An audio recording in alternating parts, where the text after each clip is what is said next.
kumpanya ang sumali sa isinagawang market survey ng Commission on Elections kaugnay ng bagong makina na gagamitin sa 2025. Kabilang dito ang technology provider na Smartmatic, Dominion Voting Systems mula Canada, ESNS ng Estados Unidos at Miru Systems, isang kumpanya mula South Korea. Inaabot po ng 4. Pero sabi po, yung po mga nag-participate kasi nung ating demo para sa internet voting, ay mukhang sila rin na magpa-participate sa pagsusupply ng ating pong mga makina. And so, mahigit pong 10 yun, 10 o 11. Naunang humirit ang ilang grupo na pinangunahan ni dating DICT Secretary Eliseo Rio na i-disqualify ang Smartmatic sa bidding.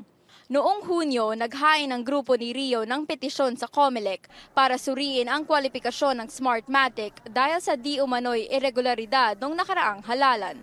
Ayon kay COMELEC Chairman George Garcia, pwede pa ring sumali ang Smartmatic sa bidding.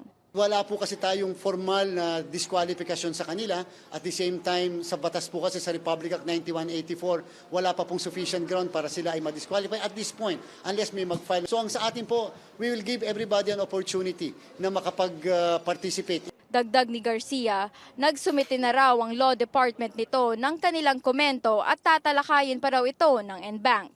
Kasama sa mga pag-uusapan ay kung pwedeng i-entertain ng COMELEC ang petisyon na wala ang kabilang partido at kung sino ang may jurisdiction dito. Halos 20 bilyong piso ang kontrata para sa bagong automated election system. Kabilang sa wishlist ng COMELEC, 13-inch screen para ipakita ang ballot images, automatic correction ng balota kapag ipinasok, at kakayahang mag-transmit ng resulta sa maraming server. Iginiit ng COMELEC na hindi sila bibili ng makina kundi magrerenta lang dahil mas makakamura rito. Aminado ang COMELEC na mahihirapan na ito gawing automated ang barangay at SK elections sa 2025. Kung itutulak ito ng Kongreso, kailangan ng preparatory budget ng 18 hanggang 19 bilyong piso. At this point, I will honestly tell you, the automation of the BSKE may not happen by 2025. Sapagkat nung na-submit po natin ang ating budget para sa 2024 preparatory national and local elections, hindi po nakasama doon yung preparatory BSKE automated elections. Umaasa ang COMELEC na maibalik ang mahigit 5 bilyong piso na tinanggal sa kanilang budget. Importante raw na may sapat na pondo para sa mga bagong makinang gagamitin sa halalan sa 2025.